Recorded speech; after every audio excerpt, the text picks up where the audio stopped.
Graças e paz, irmãos. Vamos abrir as nossas Bíblias no livro dos Salmos. Façamos a leitura do Salmo de número 44.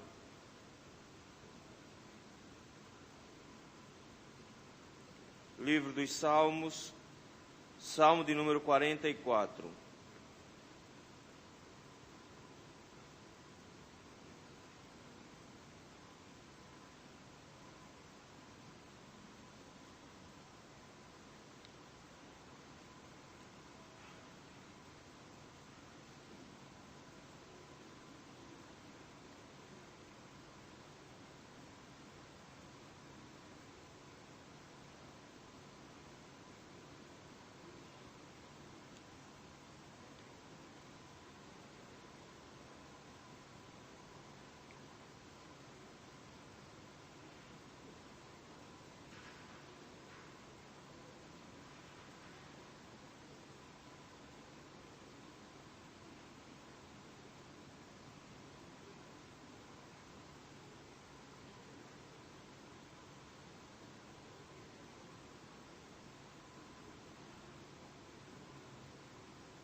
Salmo de número 44. Diz assim a palavra do Senhor. Ao mestre de canto dos filhos de Corá, salmo didático. Ouvimos, ó Deus, com os próprios ouvidos. Nossos pais nos têm contado que outrora fizestes em seus dias. Como por tuas próprias mãos desapossastes as nações e os estabeleceste. Oprimiste os povos e aos pais deste largueza. Pois não foi por sua espada que possuíram a terra, nem foi o seu braço que lhes deu a vitória, e sim a sua destra e o teu braço e o fulgor do teu rosto, porque te agradastes deles. Tu és o meu rei, ó Deus, ordena a vitória de Jacó. Com teu auxílio vencemos os nossos inimigos, em teu nome calcamos aos pés os que se levantam contra nós. Não confio no meu arco, e não é a minha espada que me salva, pois tu me salvaste dos nossos inimigos e cobriste de vergonha os que te odeiam. Em Deus temos nos gloriado continuamente, e para sempre louvaremos o teu nome. Agora, porém, tu nos lançaste fora, e nos expuseste à vergonha, e já não sais com os nossos exércitos. Tu nos fazes bater em retirada à vista dos nossos inimigos, e os que nos odeiam nos tomam por seu despojo. Entregaste-nos como ovelhas para o corte, e nos espalhaste entre as nações. Vendes por um nada o teu povo, e nada lucras com o seu preço. Tu nos fazes opróbrios dos nossos vizinhos, escárnio e zombaria aos que nos rodeiam. Põe-nos por ditado entre as nações, alvos de meneios de cabeça entre os povos. A minha ignomínia está sempre diante de mim, cobre-se de vergonha o meu rosto, ante os gritos do que afronta e blasfema, à vista do inimigo e do vingador. Tudo isto sobreveio, entretanto, não nos esquecemos de ti, nem fomos infiéis à tua aliança. Não tornou atrás o nosso coração, nem se desviaram os nossos passos dos teus caminhos para nos esmagarem onde vivem os chacais e nos envolveres com a sombra da morte. Se tivéssemos esquecido o nome do nosso Deus e tivéssemos estendido as mãos a Deus estranho, porventura não teria atinado Deus, Ele que conhece os segredos dos corações? Mas por amor de ti somos entregues à morte continuamente. Somos considerados como ovelhas para o matadouro. Desperta, porque dorme, Senhor. Desperta, não nos rejeites para sempre. Porque escondes a face e te esqueces da nossa miséria e da nossa opressão. Pois a nossa alma está abatida até o pó, e o nosso corpo como que pegado no chão. Levanta-te para socorrer-nos e resgata-nos, por amor da tua benignidade. Vamos orar? Senhor meu Deus bendito, Pai, graças te rendemos, Senhor, porque em todas as coisas o Senhor nos orienta e conduz. E não existe nenhuma situação na vida onde para nós o Senhor não tem uma resposta, uma orientação. Mesmo nos momentos mais confusos e estranhos pelos quais passamos, a sua mão sempre nos guiará. Mesmo em meio ao vale da sombra da morte, não temeremos mal nenhum, porque tu estás conosco. E nesse momento, Senhor, que temos a tua palavra aberta, precisamos receber do Senhor essa orientação. Por isso, abre os nossos olhos, o nosso entendimento e o nosso coração, para que possamos compreender a tua palavra e aplicarmos isso em nosso dia a dia. Para que possamos, meu Deus, entender a tua vontade, até mesmo quando ela nos é estranha. No nome santo de Jesus Cristo é que nós te rogamos isso. Amém. Meus irmãos, a cada ano a perseguição aos cristãos pelo mundo se intensifica. De acordo com o site Portas Abertas, hoje nós temos mais de 245 milhões de cristãos no mundo enfrentando algum tipo de perseguição. Alguns com perseguições mais brandas, como é o caso do nosso país, onde a perseguição ela funciona muito mais como uma forma de nos tentar fazer calar, mas ainda não tentar nos matar. Mas em muitos países do mundo a opressão ela já ultrapassou essa fase de simplesmente tentar calar a boca dos cristãos, mas já chegou uma fase de uma perseguição muito mais ferrenha. O Partido Comunista Chinês, meus irmãos, acaba de fechar uma das maiores igrejas cristãs de Pequim, a igreja Shouwang. Essa igreja era conhecida justamente por ter cerca de 1.000 membros. Essa igreja ela foi fechada mês passado, as portas foram trancadas, trocadas as fechaduras, e os crentes foram impedidos de entrar na igreja a partir daquele dia. O motivo dessa atitude é porque essa igreja irritou o governo chinês, porque há 5 anos atrás a liderança dessa igreja se levantou contra um posicionamento do governo chinês de transformar todas as igrejas da China submissas ao governo, de forma que o governo deveria ditar o que ela deveria ou não ensinar e pregar. Por conta disso, o governo chinês mandou fechar essa igreja enorme lá em Pequim e mantém até hoje o pastor Jin Tianmin preso em casa por conta disso. Antes de ontem, dia 30 de maio, o governo do Irã fechou a maior igreja presbiteriana da Síria, uma igreja com 100 anos. O Ministério da Inteligência executou a ordem antes de ontem, por ordem do líder imã Khomeini.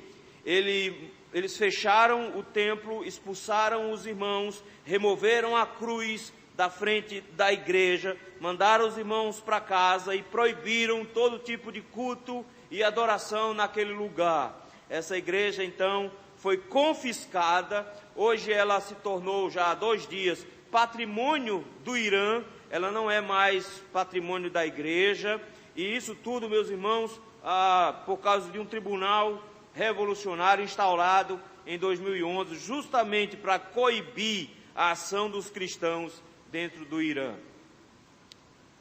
Quando nós olhamos notícias como essas, que não são notícias de muito tempo atrás, uma delas foi de 2 dias atrás, nós descobrimos que a Igreja do Senhor tem enfrentado perseguições terríveis. Na China se tem notícia de novas fases de torturas com os cristãos.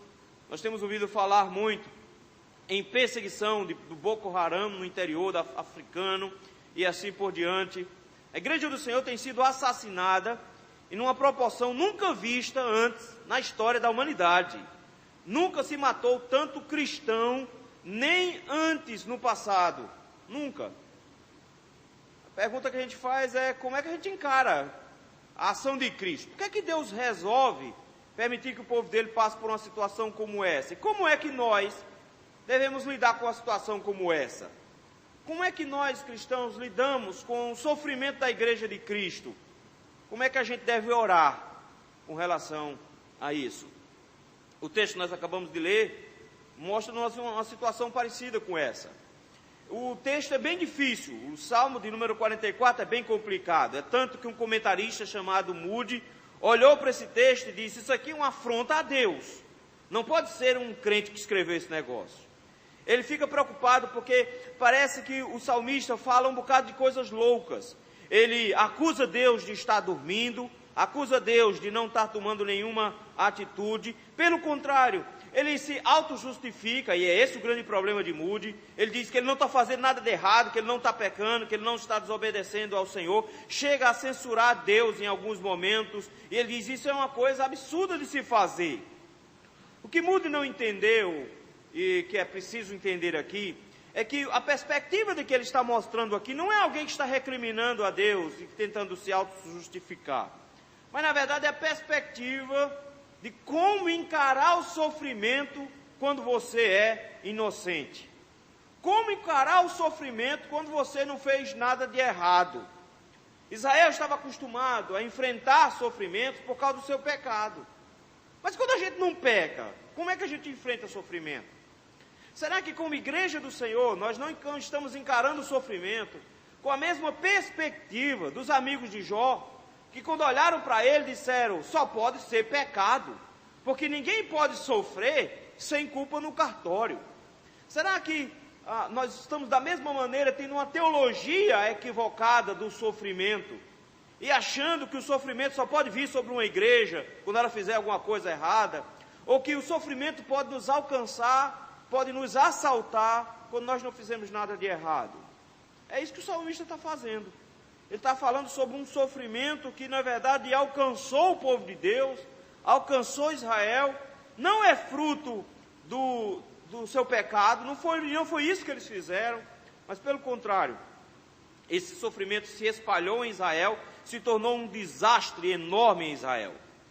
Nós descobrimos que, ao que parece, tem um motivo muito sério para que isso tenha acontecido.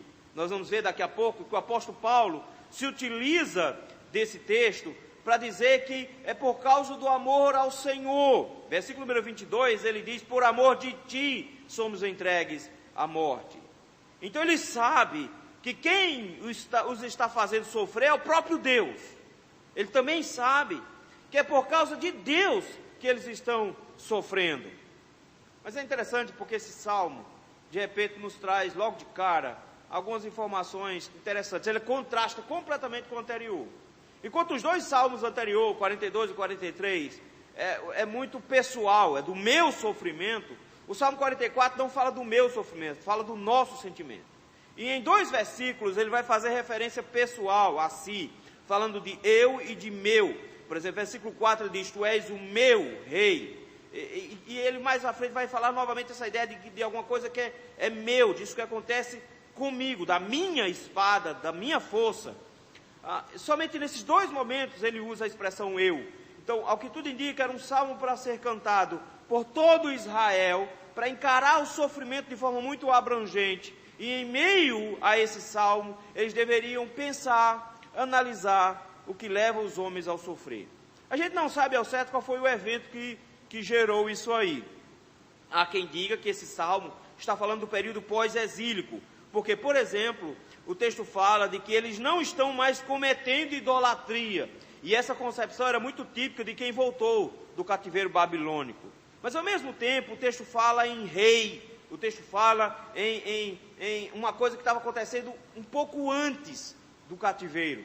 Então é possível que ele esteja falando, por exemplo, do período de invasões que houve dos edonitas e dos arameus, que invadiram Israel e ficaram perturbando Israel. Israel não foi deportado só uma vez, ele foi deportado várias vezes. Existiram 2 grandes deportações, mas aqui não, parece que ele está falando dessas deportações menores, de guerras menores, mas que de alguma forma, o que o texto nos mostra é que parece que eles vinham enfrentando uma vitória atrás da outra, e de uma hora para outra eles perderam, e não foi uma derrota pequena, foi uma derrota terrível, onde eles estão sendo massacrados, humilhados, trucidados, escravizados, eles estão sendo vendidos a troco de banana, e isso para eles está perturbando o coração demais. Disperso entre as nações, esse segundo livro do Saltério agora vai nos mostrar, nesse confronto entre o povo de Deus e o mundo, vai nos mostrar, meus irmãos, qual é a atitude que a igreja deve tomar quando está em meio às suas aflições ou perseguições. Eu gostaria de, com base nisso, olhar basicamente para os 4 refrões do texto e mostrar quais foram os passos que eles encaminharam nesse sentido. Atitudes da igreja em meio a aflições. Em primeiro lugar, eles caminham glorificando a Deus, versículos de 1 a 8. O Salmo nos diz que é um salmo dos filhos de Corá, como eram os salmos anteriores, e vai ser outros salmos mais à frente, mas o texto para dizer que é um salmo didático. Esse tipo de salmo já de cara já está dizendo, é um salmo para nos ensinar. É para que a gente olhe para ele e aprenda, porque isso aqui vai ter uma aplicação não só para Israel lá, mas vai ter para a igreja também. E do versículo 1 ao versículo número 8, parece que é um salmo de alegria. Não parece que vai ser um salmo de tristeza, pelo contrário, é um salmo de ação de graças. E eu quero que os irmãos acompanhem comigo a forma como ele glorifica a Deus pelo que o Senhor fez no passado. Ele se lembra do que o Senhor fez. Versículo número 1, ele diz: ouvimos, ó Deus, com os próprios ouvidos, nossos pais nos têm contado o que outrora fizestes em seus dias. O que o Senhor disse para Israel, lá em Deuteronômio capítulo 6, era que o povo ensinasse para os filhos todos os eventos do Egito. E o que o salmista está dizendo é: Senhor, quando nós éramos criança, nós ouvimos os nossos pais nos contando, nos ensinando justamente sobre isso. Nós ouvimos os nossos pais nos ensinando de como o Senhor livrou Israel do Egito. Eles nos contaram. E nós aprendemos a história. O que é que nós aprendemos? Versículo 2. Como por tuas próprias mãos desapossastes as nações e os estabelecestes. Ou seja, nós ouvimos como o Senhor venceu por eles. Como foi o Senhor que os tirou da terra do Egito. E como foi o Senhor que tirou as nações de dentro de Canaã. E como foi o Senhor que os colocou lá dentro de Canaã. É por isso que ele diz assim: com as tuas próprias mãos desapossastes as nações e as estabelecestes. Oprimistes os povos e aos pais deste largueza. Ou seja, o Senhor deu vida boa para eles. O Senhor alargou a vida deles. Eles ficaram num espaço maior. Nós ouvimos isso. Agora eu quero que você preste atenção no que é que ele está colocando aqui. Quem deu a vitória não foi o braço do povo, foi Deus que deu a vitória. Ele está dizendo que quando Israel ia para uma batalha, existia um guerreiro invisível que era quem ganhava a batalha. Deus era o grande guerreiro de Israel. É por isso que no versículo 3 ele diz: pois não foi por sua espada que possuíram a terra, nem foi o seu braço que lhes deu a vitória. Ele diz: nós temos consciência de que não fomos nós que conquistamos isso. Nós temos consciência que não foi nosso poderio que venceu as batalhas. Não fomos nós. Nós não tínhamos força bélica para encarar esse povo. Mas pelo contrário, foi o Senhor, versículo 3. Foi a tua destra, foi o teu braço, foi o fulgor do teu rosto. Porque o Senhor se agradou deles, porque o Senhor os amou, porque o Senhor se agraciou deles, porque o Senhor os amou, o Senhor foi lá e derrotou os inimigos no lugar deles. Ele está dizendo que toda a glória, toda a honra e todo o louvor pela vitória de Israel seja dada a Deus. Todo o mérito da vitória de Israel é de Deus, não é do povo. Ele diz que eles ouviram isso a vida inteira, que foi isso que aconteceu lá no passado. Mas de repente ele dá uma guinada e diz, versículo número 4, tu és o meu rei, ó Deus. Ordena a vitória de Jacó. Ele está dizendo, o Senhor é o meu rei ainda hoje. Então notem, mesmo que ele seja o rei de Israel, ele diz, o Senhor é o rei que reina sobre os reis de Israel. Os filhos de Corá estão dizendo que não é Davi que é o rei, que não é Salomão que é o rei. Eles, o rei é Deus. Nós ainda continuamos governados por Deus. E então quem vence a guerra é o rei. Quem vence a guerra é o Senhor. Com o teu auxílio, Senhor, vencemos os nossos inimigos. Em teu nome, calcamos aos pés os que se levantaram contra nós. Ou seja, por causa do Senhor nós ganhamos. E ele reafirma agora, no versículo número 6, o que ele disse lá no versículo número 3. No versículo número 3 ele disse, não foi a nosso braço, não foi a nossa espada que ganhou a guerra, foi o Senhor. Por isso mesmo, no versículo 6 ele diz, eu não confio no meu arco. Eu não confio na minha espada, não é ela que vai me salvar. Ele está dizendo, nós aprendemos que não são nossas habilidades, aprendemos que não é a nossa força, que não foi o nosso querer, que não foi a nossa vontade. E então ele faz uma recapitulação de toda a história de Israel para dizer, nós aprendemos que nós não podemos confiar na nossa capacidade, porque as vitórias que nós adquirimos foram as vitórias que o Senhor resolveu nos dar. Foi o Senhor que nos salvou, versículo número 7. Tu nos salvaste dos nossos inimigos. Foi o Senhor que cobriu de vergonha os que nos rodeiam. Foi o Senhor que deu todas as vitórias. O que é que ele pode fazer? Versículo 8. Em Deus nos temos gloriado continuamente, e para sempre louvaremos o teu nome. Note, meus irmãos, que ele chega agora e diz, em meio às aflições, a igreja do Senhor se lembra da salvação do Senhor, se lembra de como Deus fez toda a obra de redenção, e ela glorifica a Deus, porque é a única coisa que lhe cabe. Ela aprende com isso, sabendo de que ela não fez a sua própria vitória, que ela não conquistou a sua própria vitória, pelo contrário, foi Deus que lutando deu a vitória a ela. Por essa perspectiva, então, meus irmãos, ele mostra que as vitórias do povo de Deus levam para a glória de Deus e não do povo. Não é a placa de uma igreja que ganha quando a igreja é vitoriosa. Não é o povo da igreja que se torna conhecido quando a igreja se torna vitoriosa. É Deus que é glorificado e conhecido quando a igreja se torna vitoriosa, porque afinal de contas é Deus quem faz com que a vitória chegue, é Ele que venceu. E eu então não confio nos meus métodos, eu não confio nas minhas armas, eu não confio nas minhas habilidades. O salmista sabe que ele não pode confiar nessas habilidades, porque não foi ele que ganhou a terra prometida, foi Deus que ganhou para eles. Mas se você tem a versão corrigida na sua Bíblia aí, depois do versículo 8, no finalzinho, tem uma palavra selar. Aí. Isso é uma pausa. Provavelmente na sua atualizada não tem, só tem se for corrigida. Depois do versículo 8 tem uma palavra selar aí. A ideia é de uma pausa. É para parar para pensar nisso. Ele está dizendo, Deus nos deu vitórias no passado. Não fomos nós que conquistamos essas vitórias. Foi o Senhor que nos deu vitória. Se o salmo tivesse parado aí, seria um salmo de louvor. Mas ele não para aí.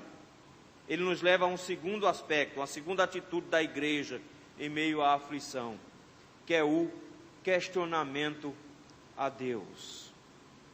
Nesse momento, no versículo número 9, ele começa com uma palavra bem grande aí, porém. Agora, porém, uma adversativa bem forte aí. Ele diz, olha, o que acontece é que era assim no nosso passado. No nosso passado, na verdade, nós vimos o Senhor nos dando vitória. No passado nós vimos o Senhor nos tirando do Egito e nos colocando dentro da terra prometida, trabalhando sozinho.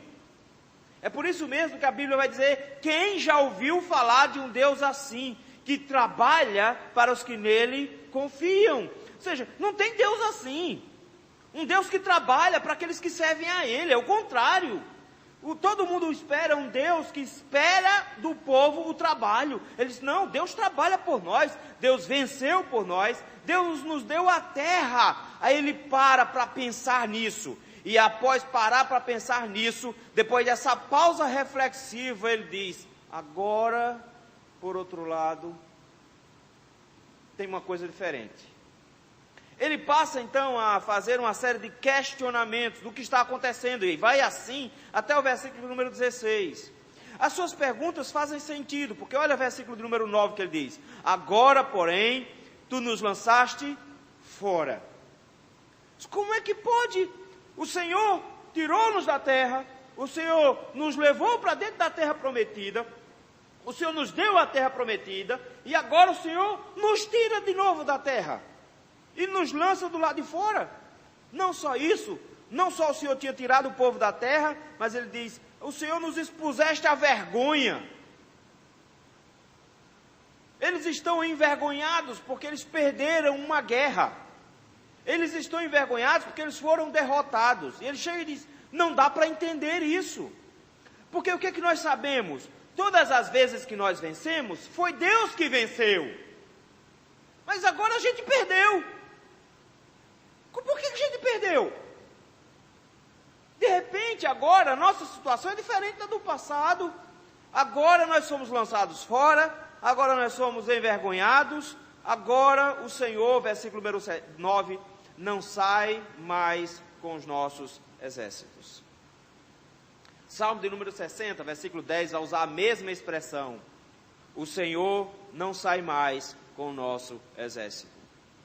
É como que dizendo, a única maneira que tem de vencer é se Deus brigar do nosso lado. Porque só se nós tivermos o Senhor do nosso lado, o nosso exército ganha. Foi por isso que ele ganhou sempre. Mas agora o Senhor não está indo mais com a gente. A gente vai guerrear, mas o Senhor não vai mais nos acompanhando. Por que o Senhor parou de ir atrás da gente? Essa é a pergunta. Por que o Senhor desertou do nosso exército? Por que o Senhor abandonou o nosso exército? Versículo 10 ele diz, tu nos fazes bater em retirada à vista dos nossos inimigos. Ou seja, ao invés da gente perseguir os nossos inimigos, nós agora estamos correndo deles. Nós estamos fugindo dos nossos inimigos. Tem mais, versículo número 10, nós estamos empobrecendo. Porque os que nos odeiam nos tomam por seu despojo. Ou seja, eles olham para nós e veem-nos como iscas fáceis, como alvos fáceis, para roubar da gente. Eles vêm para tirar as nossas coisas, eles vêm para nos tirar os nossos bens, nós nos tornamos presas fáceis, nós somos encarados como ovelha de corte. Versículo número 11. Ele diz assim, entregaste-nos como ovelhas para o corte. Eu quero que você preste atenção numa coisa. Ele está dizendo que a ação da derrota foi tão divina quanto a ação da vitória. Ele está dizendo que quando eles ganharam, foi Deus que ganhou. Mas quando eles perderam, foi Deus que fez eles perderem. Se eles estão sendo devorados pelos inimigos, se os inimigos estão olhando para eles como somente um rebanho de ovelha, onde você vai tirar carne, ele está dizendo, é porque o Senhor nos transformou num bando de ovelha. Esse é o rebanho do Senhor. Mas de repente é como se ele estivesse dizendo, o Senhor não está protegendo o seu rebanho. O Senhor está deixando que o rebanho seja atacado. A pergunta é, por que ele está fazendo isso? Por que ele está nos espalhando entre as nações? O que Deus ganha com isso? Ele pergunta isso no versículo número 12. Olha o que ele está pensando. Ele diz, o Senhor está nos entregando como ovelha para o mundo. Tem que ter um plano nesse negócio. O Senhor tem que estar planejando alguma coisa. Mas o que acontece? Nós não estamos conseguindo ver qual é o plano. Porque o Senhor nos vende, versículo número 12, por nada. No final das contas, o que é que o Senhor ganha com o teu povo sendo devorado? A resposta? Nada. O Senhor não está lucrando nada com isso. Que estranho. O mesmo Deus que acompanhou o povo nas vitórias e garantiu que o seu nome fosse exaltado entre as nações, é o mesmo Deus que deixa agora o povo perder, que deixa o povo se acabar, e deixa o povo ser entregue nas mãos dos inimigos, e ele diz, e não ganha nada com isso. O que Deus está fazendo? Versículo número 13, ele diz, tu nos fazes opróbrios dos nossos vizinhos. Ele nos ignora, eles nos escarneiam, versículo 13. Eles zombam de nós, põem ditado em nós. A ideia de pôr ditado é fazer cantigas, zombaria, fazer um ditado popular deles. Eles põem ditado de nós. Eles meneiam a cabeça, eles ficam balançando a cabeça por nossa causa. É essa a nossa vida. E o pior é a vergonha, versículo 15. A minha ignomínia está sempre diante de mim, ou seja, eu estou envergonhado o tempo inteiro. A minha tristeza, a minha vergonha está sempre na minha frente. Me cobre de vergonha o rosto, ou seja, eu não sei para onde olhar, porque eu estou perdendo todas. Ante gritos de afronta e blasfêmia, ou seja, os inimigos estão xingando, estão blasfemando o Senhor, à vista do inimigo do vingador, ou seja, eles estão me derrotando, eu estou na frente deles, eles estão me maltratando. E eu não tenho a menor ideia por que isso. Queridos, em meio aos sofrimentos, a única coisa que cabe para o salmista é questionar por que Deus está fazendo isso. E o motivo disso é que ele não entende o plano de Deus. Ele não compreende a complexidade do plano de Deus. E por isso mesmo, ele chega agora e diz: eu não estou entendendo. Por que o Senhor dá tantas vitórias e de repente nos coloca agora em desgraça, em desonra, e nos leva submissos às nações? O Senhor não intercede por nós, o Senhor não está entre nós. Ele não consegue reconhecer o Senhor do jeito que Ele era. O Senhor é um Deus que dava vitória, agora não. O Senhor está levando o povo para o meio do sofrimento. Jó diz exatamente isso. É Deus que está fazendo isso. Lá no capítulo 5 de Jó ele diz: Deus é aquele que sara a ferida, mas também é aquele que abre feridas. Isso nos leva a uma terceira atitude de uma igreja em meio a aflições. É que ela tem que permanecer fiel a Deus. Versículos de 17 a 22. Ele diz assim: tudo isso nos sobreveio. Entretanto, o quê? Não nos esquecemos de Ti.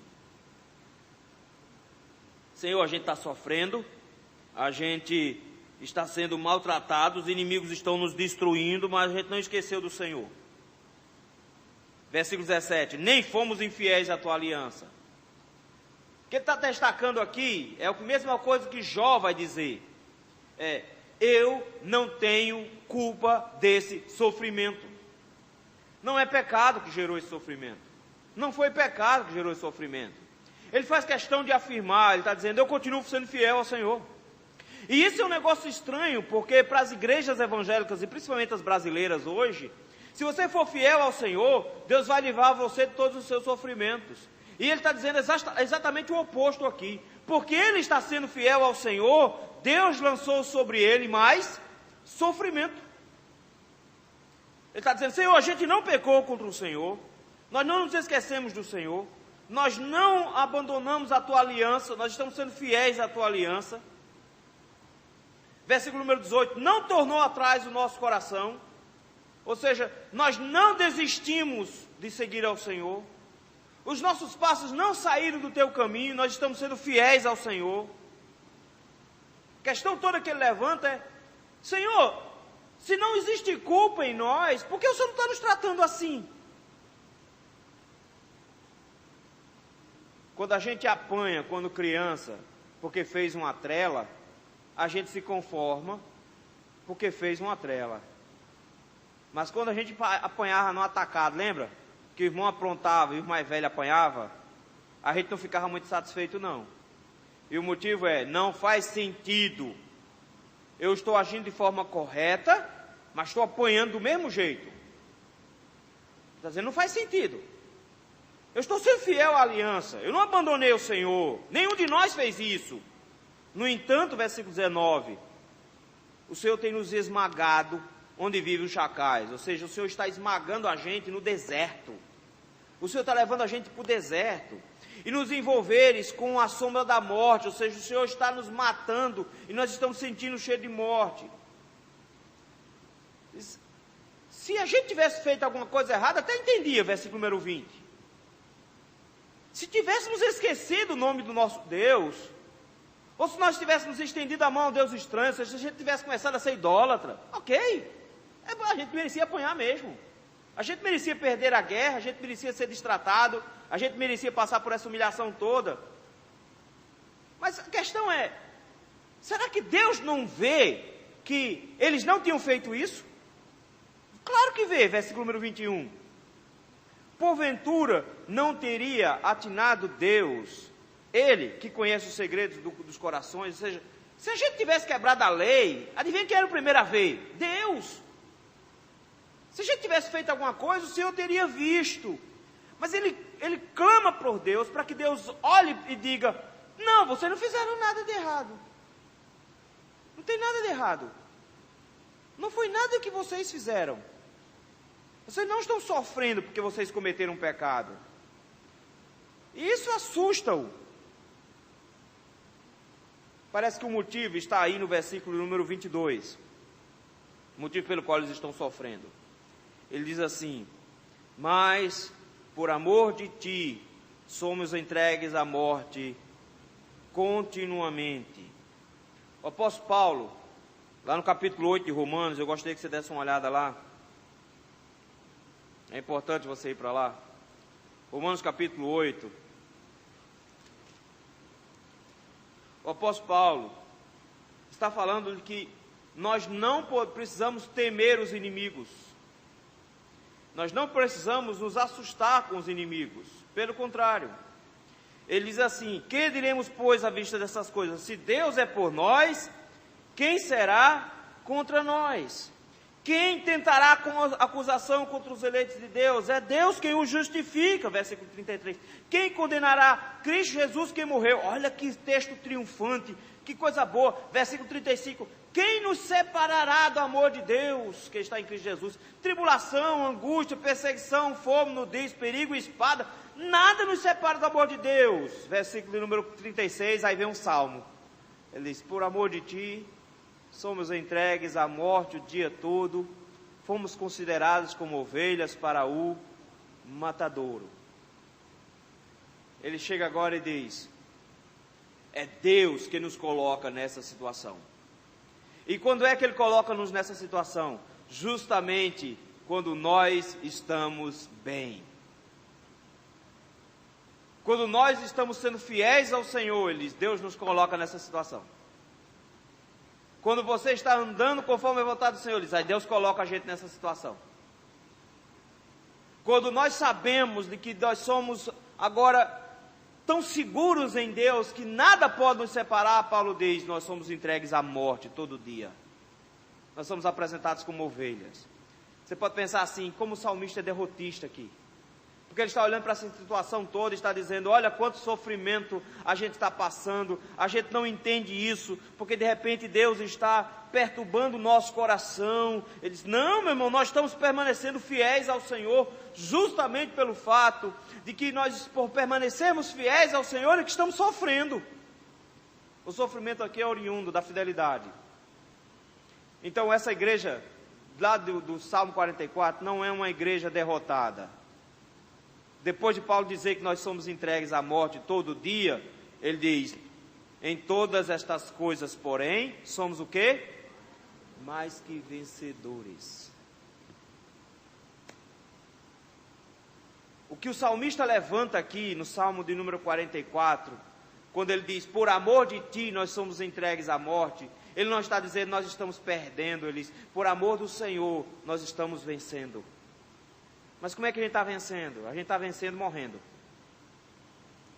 A gente está vencendo sofrendo. A gente está vencendo em meio às angústias e dificuldades por sermos fiéis.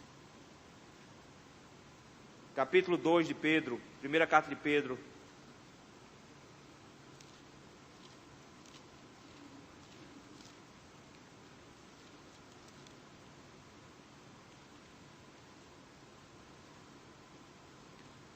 Pedro capítulo 2, versículo 18, ele diz, servos, sede submissos com todo temor ao vosso Senhor, não somente se for bom e cordato, mas também o perverso, porque isso é grato, que alguém suporte tristezas, sofrendo injustamente, por motivo de sua consciência para com Deus.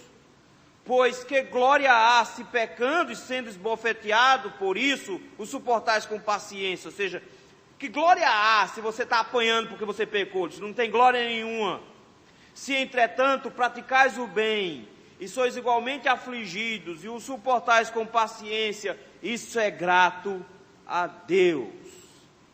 Ele diz, os sofrimentos dos crentes, quando os crentes não estão em pecado, é grato a Deus. É grato a Deus. Deus se alegra com isso.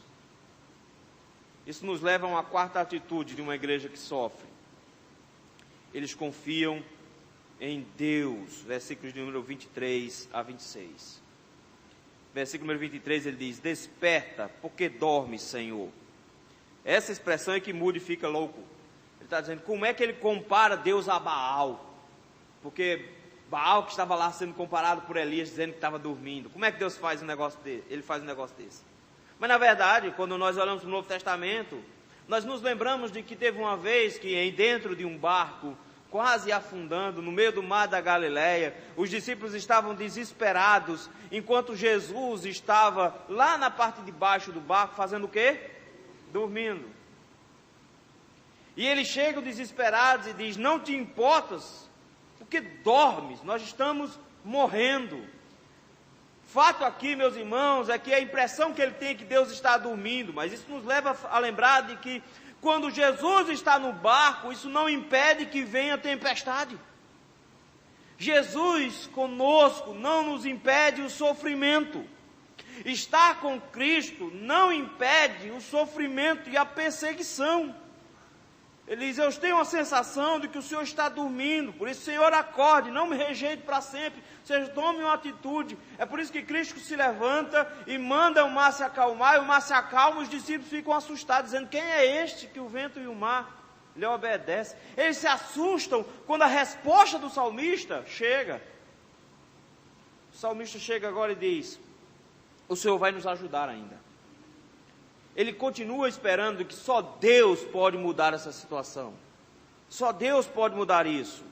Por isso que o versículo de número 24 a 26, ele vai fazer novamente perguntas e vai de novo falar da sua situação. Ele diz: por que escondes a face? Porque o Senhor não está olhando para a gente? Porque o Senhor se esquece da nossa miséria e da nossa opressão?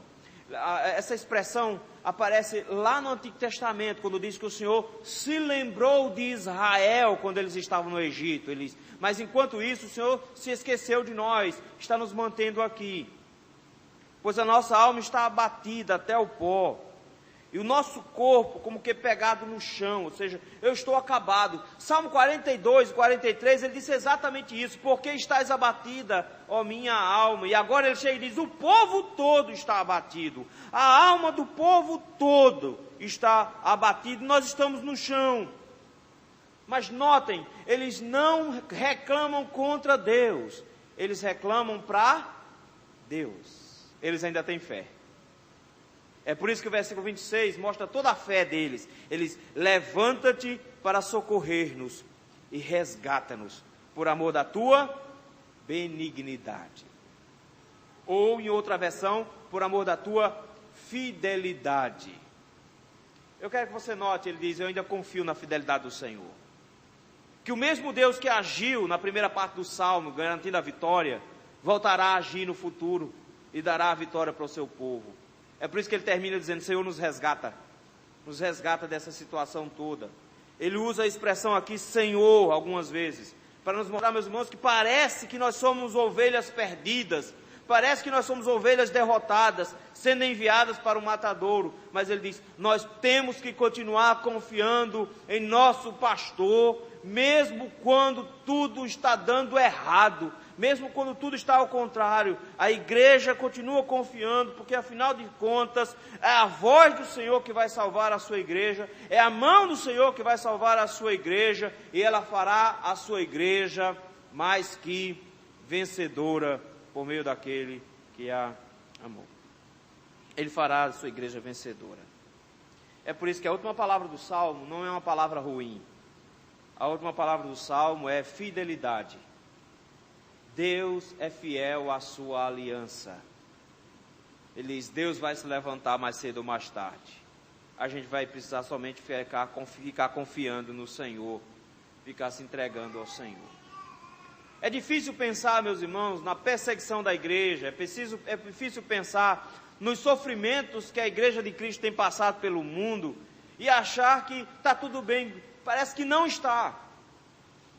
Já pararam para pensar o que se passa no coração de alguém que está sendo torturado hoje à noite por causa do amor ao Evangelho, e nessa tortura ele pede a Deus para que Deus o ajude, e Deus não está tomando atitude nenhuma para com ele? Deus não está fazendo absolutamente nada. Ronaldo de Doro contou uma história bem interessante uma vez. Ele perguntou para os irmãos da China o que é que eles tinham mais vontade. Ele dizia: eu esperava ouvir desses irmãos a seguinte oração. Ele dizia: nós pedimos ao Senhor que Ele nos liberte dessa opressão. Nós pedimos ao Senhor para que Ele nos dê capacidade de pregar o Evangelho livremente na praça. Ele dizia, eu esperava que eles dissessem isso, mas eles não disseram isso. Malu concorda comigo. Descansa, deixa ela pregar, está tranquilo. O pessoal está me ouvindo. Vocês não escutam, me escutam, pelo menos escutam Malu. O princípio é, quando eu perguntei o que é que eles mais almejavam e pediam ao Senhor, eles diziam, nós pedimos ao Senhor que nos permita cantar alto, porque nós não aguentamos mais cantar baixinho para ninguém ouvir, só para a gente ouvir, porque a maioria dos cultos lá são feitos escondidos, você só sabe do culto, onde vai ser o culto, meia hora antes do culto.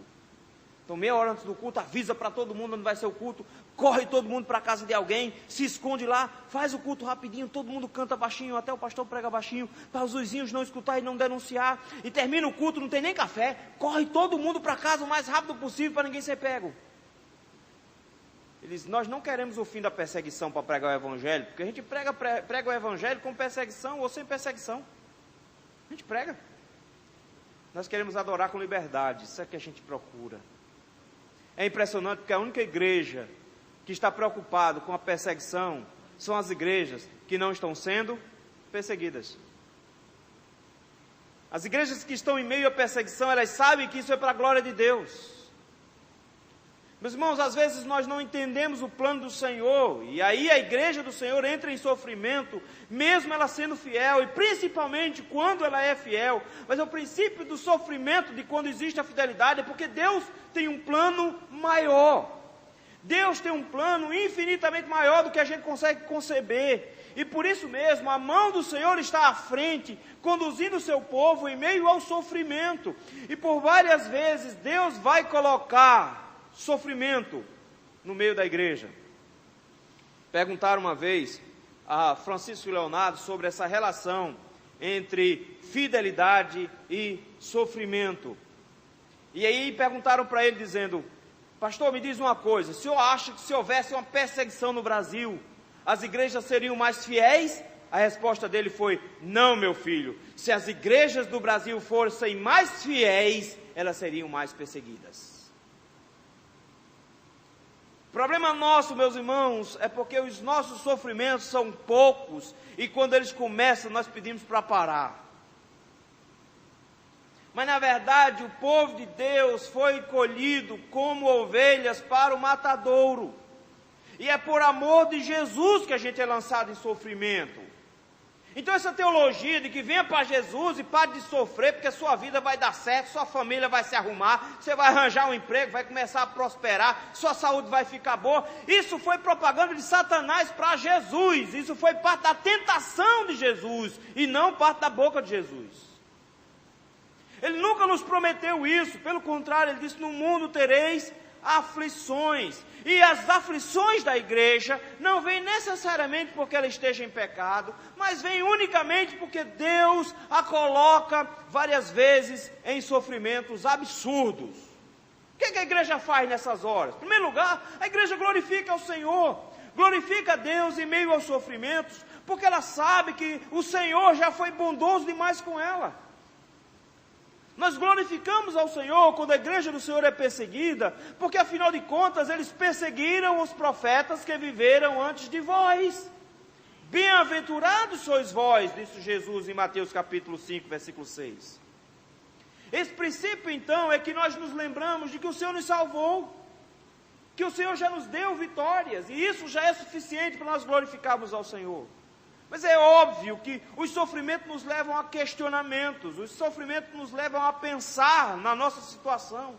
E quando nós formos levados a pensar em nossa situação, quando nós formos levados a pensar nos motivos do sofrimento, precisamos nos lembrar de que o Senhor nos entregou para que nós realmente morrêssemos. A vitória do crente está em morrer, meu irmão. É isso que a igreja de Cristo precisa entender de novo no Brasil. É em morrer que nós somos vitoriosos, não é em viver. Nós somos vitoriosos justamente porque nós mortificamos nossa carne, e nós somos vitoriosos justamente quando o povo de Deus morre. Já dizia-se lá nos primeiros séculos da era cristã, que o sangue dos mártires era a semente da igreja. De forma que quando o povo de Deus é perseguido, massacrado, a igreja do Senhor não está perdendo, o Senhor está executando o seu plano, o seu projeto de forma magnífica. O Senhor está executando um projeto muito maior. Ou você acha que não foi um desastre a morte de Estevão? Ou você acha que não foi um desastre a morte de Tiago no início da igreja cristã? A igreja nem tinha começado, ele já perdeu a cabeça e morreu degolado. Tinha acabado de eleger um diácono cheio do Espírito Santo. E o texto nos diz logo em seguida que na primeira pregação pública dele, ele morre. A gente fica dizendo: Senhor, por que o Senhor faz um negócio desse? O negócio nem começou. Eles nem tiveram tempo de trabalhar para o Senhor e o Senhor já matou. Como é que pode uma perseguição dessa logo de cara? Mas nós descobrimos no texto seguinte, que por causa da morte de Estevão, Paulo foi extremamente impactado por aquilo. Porque ele viu Estevão sendo apedrejado, porque ele estava segurando a roupa do pessoal enquanto fazia isso. E ele viu Estevão olhando para o céu e dizendo que estava vendo o céu aberto e Jesus Cristo assentado à direita de Deus Pai. E ele viu o último suspiro de Estevão quando ele disse: em tuas mãos entrego o meu espírito. É por isso que quando Deus em Cristo derrubou a Saulo lá no deserto, no caminho de Damasco, Saulo estava pronto para ouvir o Evangelho. Saulo estava pronto. Ele estava rendido, porque ele tinha descoberto o Evangelho pela boca de Estevão.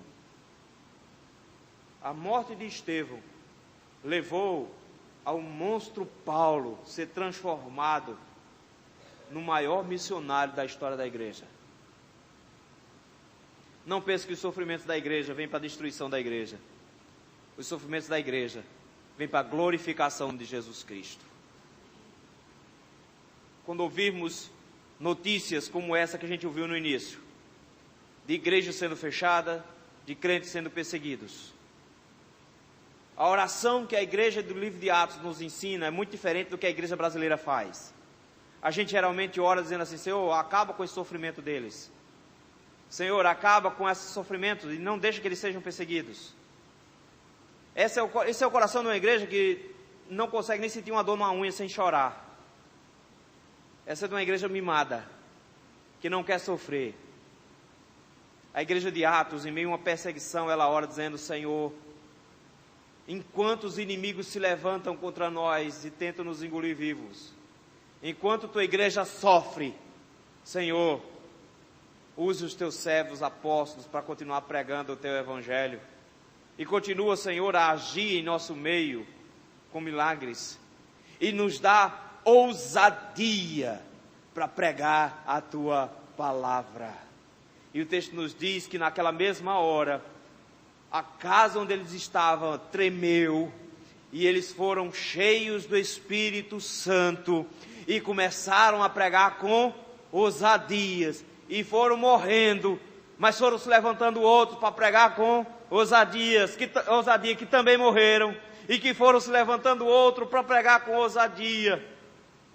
A igreja do Senhor deve aprender a orar: não livra-nos do sofrimento, mas a igreja do Senhor precisa aprender a orar: Senhor, dá-nos ousadia, para que quando os sofrimentos vierem, mesmo que nós não tenhamos feito nada, nós nos lembremos do que o Senhor fez, possamos avaliar a nossa vida se não estamos sofrendo porque merecemos, mas se constatarmos que estamos sendo fiéis, estamos sofrendo porque estamos sendo fiéis, vamos esperar, porque as ovelhas do Senhor que são entregues para o matadouro, elas são mais que vencedoras.